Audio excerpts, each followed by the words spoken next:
It's Adam here for PC Monitors, and in this video I'm going to be taking a look at the OSD on-screen display menu system of the ASUS PA278QV. The OSD is controlled by pressable buttons at the bottom right of the monitor, facing forwards. You can see they've got little silver markings on them, and the power button there is quite clearly marked with a little silver band, so it stands out. Even if the room's fairly dim, you can see these reasonably easily. And there's also a little power LED that glows white when the monitor's on and glows orange when the monitor's on standby. So if you press any of those buttons, except of course the power button, it'll come up with some little on-screen labels to show you what each button does. So the first two there are actually shortcut keys, which you can configure in the OSD, and I'll show you that shortly. The third button there, this will show you a few different things on the screen depending on what you select. So there's a ruler, so a little on-screen ruler that goes at the left of the screen and also the top of the screen. You might not be able to see it because it's a little bit faint in the video, but it does have inch markings on it. You then have to press the X when you go onto this little sub-menu thing again, and that gets rid of the ruler. There's also an alignment feature, and that gives you a little grid on the screen to help you align things. There's A4, which will show you little guidelines that correspond to an A4 sheet of paper, so it shows it in portrait and landscape orientation. The rest of the screen's grayed out, just for reference. And finally you've got B5, which is the same thing but shows you a B5 sheet of paper instead. Moving on now to the main menu. The first section is ProArt presets, so that's the presets of the monitor, as the name suggests. Various different options here. All most of these do, they just set things to different values and then grey certain settings out, depending on what you select. So standard mode is the factory defaults. There's also user 1 and user 2. These are all fully customizable, and it will save your set of settings to this particular preset, so you can essentially have 3 different sets of settings. So these ones are good. sRGB mode.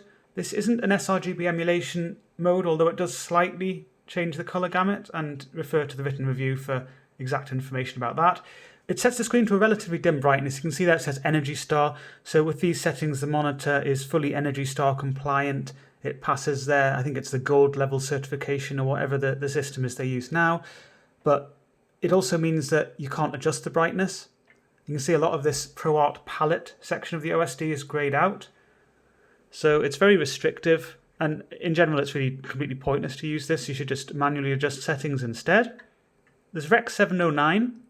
And this doesn't lock the brightness, and you can actually access lots of things, but it just slightly changes the defaults. So the gamma, for example, targets 2.4 by default, so that's a notable change there.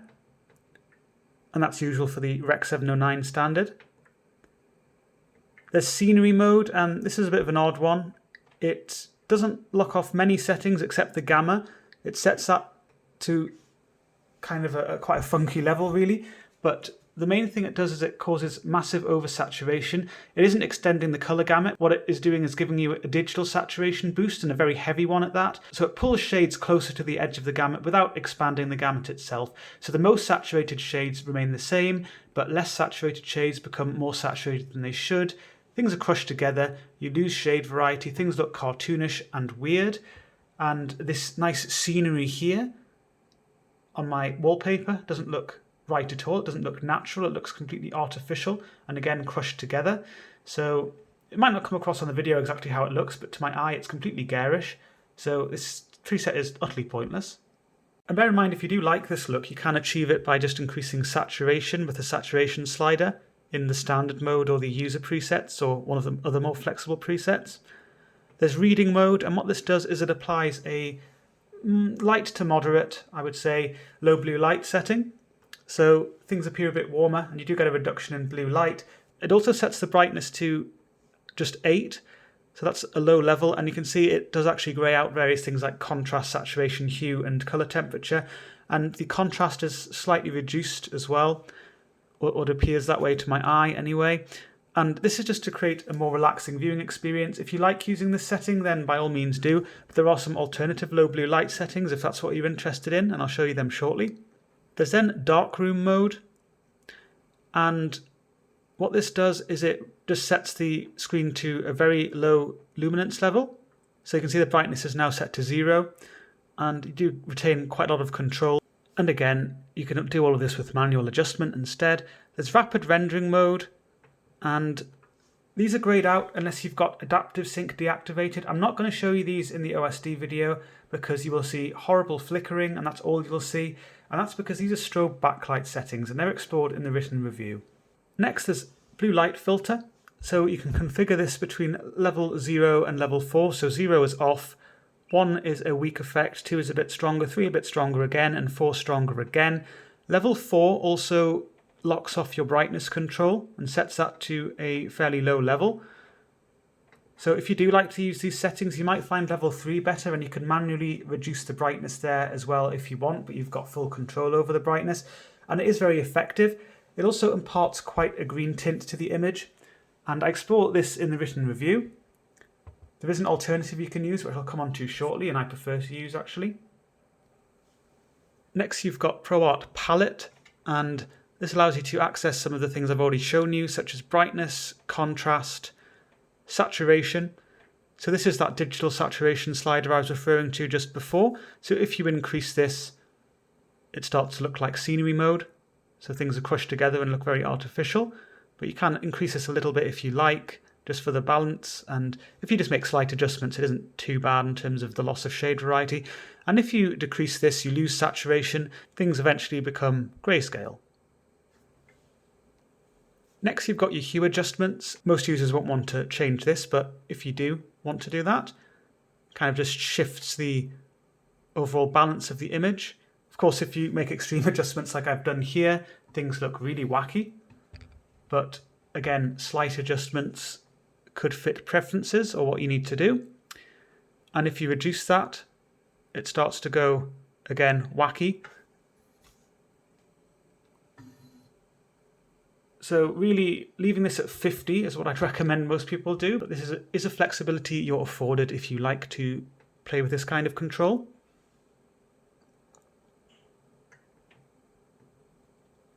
You've then got color temp. 6500K, that's the default, 6500 Kelvin, and 9300K, so that's very cool, a very high white point, so things look very bluish. 5500K, which is kind of like a moderate low blue light setting really, and 5000K, which is a strong low blue light setting, things look noticeably warmer. I actually like to use the 5000K for my own viewing comfort in the evening. I prefer this to the low blue light settings I showed you before. That's because it doesn't impart a green tint. You do get a bit of a loss of contrast, but really if your primary concern is viewing comfort and you're only using this for a few hours in the evening, then by all means have a play with this. And the loss in contrast isn't extreme. You can see this in the written review. Next, there are gamma settings. So 2.2 is the default, but you can also set it to 1.8, 2.0, 2.4 or 2.6. On my unit, the gamma here did correspond to the actual measured values. That was good to see. That's not necessarily always going to be the case, but my unit was definitely well calibrated. And just looking at broader user feedback, that does tend to be the case with this model. Black level, this one's quite interesting actually. So I've got lagom.nl, the website open, and the black levels tests there. Now be aware that what you see here is just really a depiction of what you'll see. It doesn't look exactly like it would look in person, but it will give you the relative effect of this black level slider. So if you increase this, it lifts shades up. You do also lose black point. So that is to say that your contrast is reduced, the black point is lifted. Because the brightest shades there, pure white, that doesn't change, but the black is lifted up, hence the drop in contrast. But it actually gives you a good level of control, and this is actually better than the kind of settings that most gaming monitors will give you with black equalizer or similar kind of settings, gamma enhancement features. So the level of control you get here is actually better. I know for gamers that's not always a good thing. Sometimes you like to just whack on a particular setting and leave it there, but I think the flexibility it gives you here is actually quite good. So you're getting enhanced detail for those dark areas by increasing this a bit. But as I mentioned, the black point is raised, so you do lose contrast. And if you decrease this, things start to look more cinematic and eventually just get completely crushed together. But again, you do get good flexibility with this 0 to 100 slider style of doing things here. Next, you'll see there is more. So that means you can press the down button there, and then you forget that you're actually still on the black level, and you adjust that when you don't want to. So you have to press the back button first, and then press down, and then press down again. There are a few more settings, color and color reset. So color has 6-axis hue, 6-axis saturation, gain, and offset. So the 6-axis hue adjustment is just like the hue adjustment I was showing you before, but you're able to target red, green, and blue, cyan, magenta, and yellow. So again, it gives you a lot of control if you like to tweak that kind of thing. There's the same with saturation. So again, like the saturation slider I was showing you before, but you can just increase one particular aspect if you want, one particular channel. So for example, if I wanted to undersaturate these greens without affecting the reds, I can do that. Although do be aware that quite a lot of shades are a mixture of these different colours, so you will be affecting some red shades by doing this. It's just that you won't be affecting pure reds, or really the red dominant shades aren't affected as much. So do be aware that it still has an effect elsewhere. But it's nice to have 6-axis control of this if you like to adjust that kind of thing. There is gain. So this is your main red, green, and blue color channel adjustments, the things that you'll see on most monitors these days. And there's offset, which is a little bit of a weird one actually. It's not a very common control to see on monitors. It essentially modifies your red, green, and blue gamma curves, or the gamma associated with those channels. And again, you can make slight adjustments here, and that might be good, but if you start to make extreme adjustments, things go completely out of whack. And at least with the level of calibration I saw on my unit, there's really nothing to gain by adjusting the offset here. But again, if you like to play with that kind of thing, you can. It does give you good flexibility here, this monitor. Color reset, fairly self-explanatory what that will do, but just in case you're in any doubt, you can actually have it reset the current mode only, or reset all modes. So these color values there for the ProArt palette, they apply to individual presets, and you can have them all reset or just your current preset reset. Next you've got image, so there's a sharpness control, and this is adjustable between 0 and 100 in increments of 10. 0 is the default, and I find that just fine, although for non-native resolutions such as Full HD, I actually like to increase this a bit. I think I increased it to 30. You can see that in the interpolation and upscaling section of the written review, where I discuss this a bit. Trace free, that's the pixel overdrive, the grey to grey acceleration feature of the monitor. Again, good flexibility here. You can set that between 0 and 100 in increments of 20. I like the default of 60, as I explore in the review. Next, there's aspect control, and that is grayed out unless you're running a resolution which isn't 16:9, and all it will have there is it will have a mode that says full, which will mean that all pixels of the monitor will be used. The resolution will be distorted if it isn't a 16:9 aspect resolution. The monitor will use interpolation either way, and that is explored again in the interpolation and upscaling section of the review. The only other setting here which would be available is 5:4. So that means that if you are using a 5:4 resolution, you can select that 5:4 mode and you won't get this distortion, but instead you'll get some black borders around the image. So if you'd like to use 5:4 resolutions, then feel free to do this, but otherwise there's nothing there for you. Vivid Pixel, this is an alternative sharpness filter really, and it has quite a strong effect actually. Even setting this to 25 makes things look a bit off, to be honest, but some people might like this effect. Actually 25 is not too bad, but 50 is pretty strong. Things look really artificial and over sharpened. But the way the filter works is a little bit different to the sharpness control. I'm not really an expert on these kind of things, so I'm not sure exactly what it does and in what way it's different, but to my eye it just tends to have a stronger effect, a more dramatic effect. But it doesn't, although it might appear that it doesn't actually increase the saturation. It is just focused on the sharpness. And there's ASCR, and that's ASUS Smart Contrast Ratio, the dynamic contrast feature of the monitor. That's explored in the written review, and something which is quite weird is you can only activate this. By the way, it's not a setting which I like to use, as you'll see from the written review. And if you're familiar with my previous work, you'll know that I'm not generally a fan of dynamic contrast, so that's not really saying a lot. But you can only activate this in, I think it's scenery and darkroom mode. I find it really ridiculous that you'd be able to access this in a mode that's specifically designed for a dark room, designed to make things as dim as possible. So then let's whack on ASCR, and you're completely blinded instantly. Not literally, but things just look very bright now, especially compared to what they were like just before in darkroom mode. You've also got strong oversaturation, and that's actually just from the darkroom mode. I didn't really notice that before because the monitor was just so dim, it didn't really stand out to me, but it does seem that it oversaturates the image, a bit like scenery mode as well. Next, you can control sound, so you can control the volume of the integrated speakers or anything connected to the 3.5mm jack. As I mentioned in the review, the speakers are very basic on this monitor, but it does have some just to facilitate rudimentary sound output. And you've got a volume control. You can adjust that in increments of 1 from 0 to 100. You can mute the integrated speakers, and you can change the source used for the audio. So you can see line in there, so if you've got the 3.5mm jack, or you can have it using one of the display inputs. It only has DisplayPort shown there because that's how I've connected the monitor up. I don't have any other sources connected. You've then got input select, and that's fairly self-explanatory. There's adaptive sync, you can control that, set that to on or off, and you need this on if you're going to be using AMD FreeSync or NVIDIA's G-Sync compatible mode, depending on your GPU and system.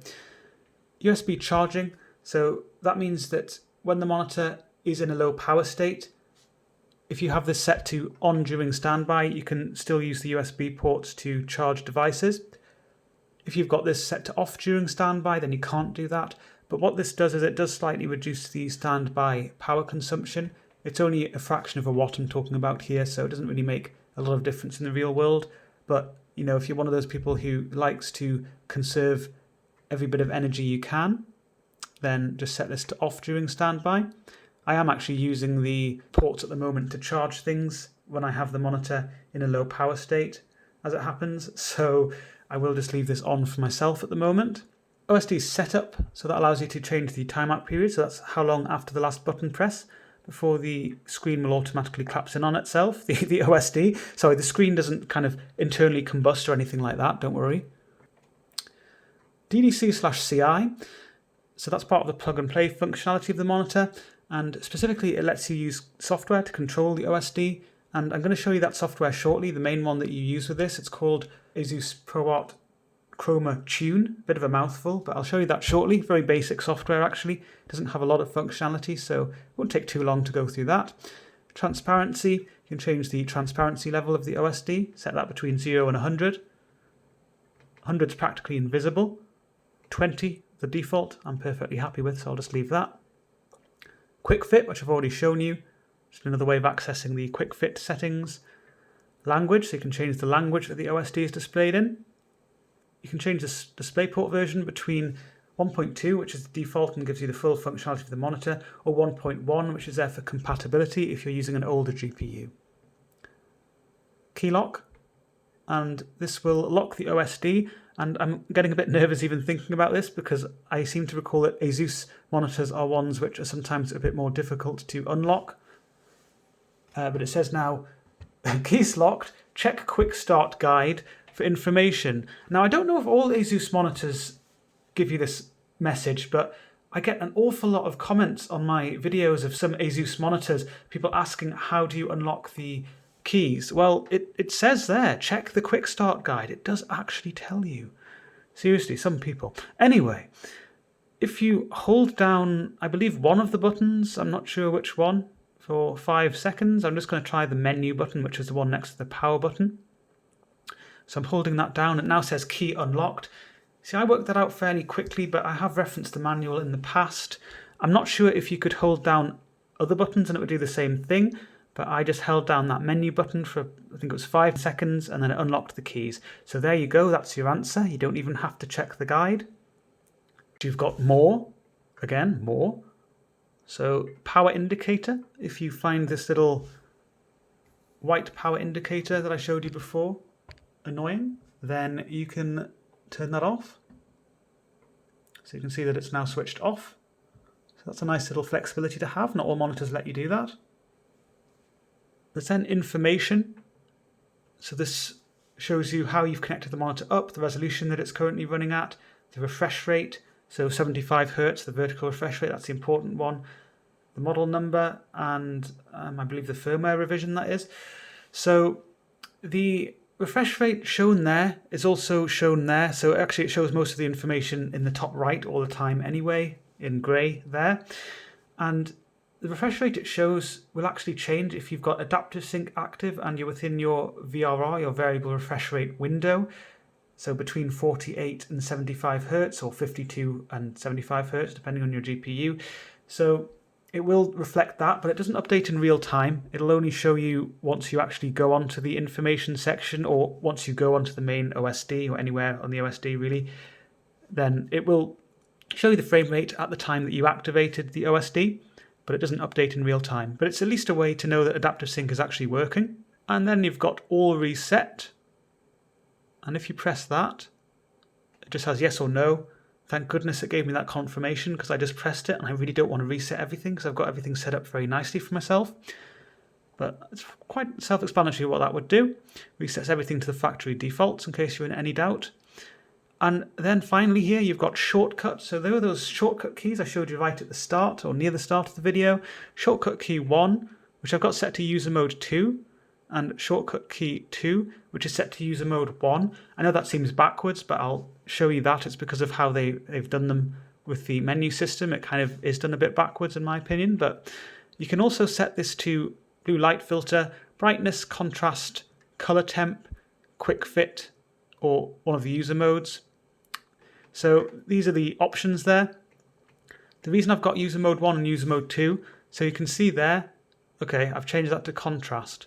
So that's what the contrast symbol looks like, just in case you wanted to know. But I'm going to set that back to user mode 2. I'm almost confusing myself here.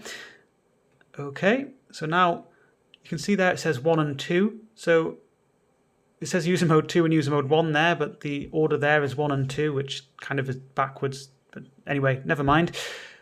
So user mode 1, I use that for my test settings. In user mode 2, it then whacks on that 5000K color temperature on top. So that's really nice. I like to use this in the evening. So it's very easy to basically activate and deactivate low blue light settings this way, or your preferred set of settings. Nice functionality again. So that's really the OSD system. And I did mention that I was going to show you that ASUS ProArt Chroma Tune software. So I'm just going to quickly do that. There's not an awful lot to show you. It's pretty basic software really. It doesn't have a massive amount of functionality. But what it does is it basically is, the main thing is that it's a quick way of setting a preset on the monitor or one of the ProArt modes. So again, you can switch between the user modes. Don't pay too much attention to this. It's just a general representation, and it probably applies to other monitors because you'll see there it shows sRGB as this tiny little gamut there. Well, that's actually the sRGB gamut, and these ones appear like a massive wide gamut. This isn't a wide gamut monitor, so that representation is complete rubbish. It also shows Rec 709 giving you the sRGB style gamut, which it should be doing, but in practice that's not actually what it does on this model. But anyway, it is very quickly changing to these different modes, so it's just a quick way of doing that really. If you like, you can also close this and it still runs in the system tray, so it's still open there, and if you right click that you can select one of these different presets as well. Alternatively, if you right click on the desktop you can then access them there, and if you press Tune Display it will just open up the software. The other aspect of this is App Sync, so that allows you to have various different presets assigned to different applications. What you have to do though, sometimes it's a little bit funky how it works. So at the moment you can see I've got Windows Explorer set to user 1, so that's my test settings, and Google Chrome is set to reading. This one I've got this application open. I don't actually do it like this myself, I just use the same settings for everything, but if you want to, you can do that kind of thing. So now if I open Chrome, you'll see it's changed to reading mode, and it says there user to reading, so that's the change it's made. And if I now close Chrome, it says user 1 to reading still. It hasn't changed back to user 1, which it should have. You just need to open another application or interact with Windows Explorer if you've got it set up like I have. And so I just have to open another program or just press this little button there, or perhaps something else, and it'll switch back there to user 1. So So that's really how that works. There's not really much more to this program. That's really all it does. It just allows you to change to the preset very quickly and have app sync working if you like to use different presets for different applications. There's also preferences here. So you've got the display listed there, and if you had multiple displays, you could select which one you're actually changing there. And there are just various different settings related to the application itself. App sync messaging was that thing I showed you just before, so it just gives you a little message on the screen to say that it's switched preset, whatever it's doing. So that's really all there is to the OSD on-screen display menu system of the ASUS PA278QV. Be sure to check out the full review on pcmonitors.info. There's a link to that in the description of the video, alongside information about how you can support the work that we do.